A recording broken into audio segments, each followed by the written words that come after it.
F1 drivers have to keep themselves extremely fit. Formula One drivers share a lot of the same athletic characteristics as mixed martial arts fighters, according to sports scientist Jack Wilson.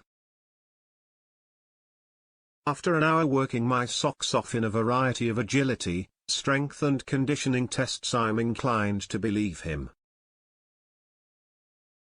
So, if your ideal of a racing driver was James Hunt, a slug of whiskey and a crafty cigarette before putting on your overalls, then these highly detailed examinations will make you think again. The names are confidential, here inside Porsche's High Performance Center at Silverstone, but it's pretty clear I'm treading in the footsteps of Lewis Hamilton, George Russell and company. Only they spent all day completing the same exercises.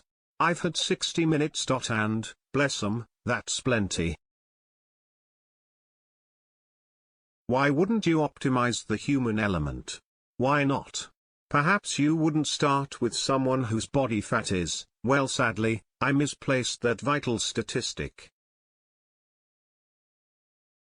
Suffice to say that they were above the 5 to 6% that new Mercedes star Russell supposedly boasts. For reference, there were suggestions that former Leeds boss Marcelo Bielsa demanded 8% body fat before he even would select his players. And those boys were fit. Tick in the box for the F1 boys. But it's not all about nutrition and fitness. How can it be? If your reaction times are sluggish, you can be beaten when those lights turn green. A wall test, set up like an arcade game where you push buttons that light up as quickly as you can, measures that ability. Emma Payne, the other masochist in the room, actually she's another highly qualified sports scientist, tells me that boxers have the highest reaction times she's seen.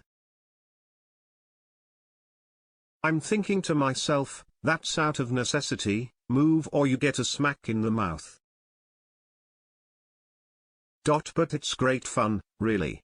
The hosts are charming and explain everything. A leather head brace is used to measure neck strength.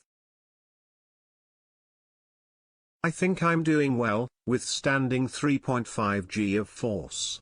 Wilson tells me that when Max Verstappen was shunted into cops by arch-rival Hamilton last year, he slammed into the tyre wall at approaching 20 times that figure. Grip tests are interesting. I'm left-handed. My left hand grips tighter than my right. Wash those thoughts out of your head, but in a driver those loads need leveling. If one is weaker than the other, you only need to take the corner slightly wide towards the end of a grueling 2-hour race in temperatures approaching 40 degrees Celsius and, well, you get the picture. Finally, I'm shown into the heat chamber where there is yet another treadmill. Imagine running in a sauna. Yes, kids, don't try that at home. Or in the gym. Or anywhere. My results are given back to me, along with a sweat test. This tells me how much I perspire. Drivers can lose over 5 kilograms in fluids during a race. Dehydration in any athlete causes mistakes.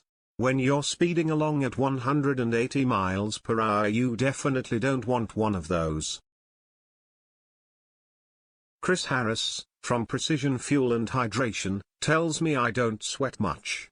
That's great. I joke that I'm officially a cool guy. No, he replies, you just don't sweat much. Their products reduce muscle cramping and the tests have helped detect multiple sclerosis. No wonder the globe's elite athletes, including Premier League outfit Wolves, Tour de France cyclists and US sports teams are all clients. The numbers matter. The label will be on the bottle, says Harris with another smile, but it may not be what the drivers are drinking before they get into the cockpit. And when they get into that space, it's thanks to the appliance of science that they really are up to speed. As for me, I'm going home to get on that treadmill, with a far greater understanding that these drivers really are athletes. And with my own sodium supplements, too, just so I can maintain the pretense for that little while longer.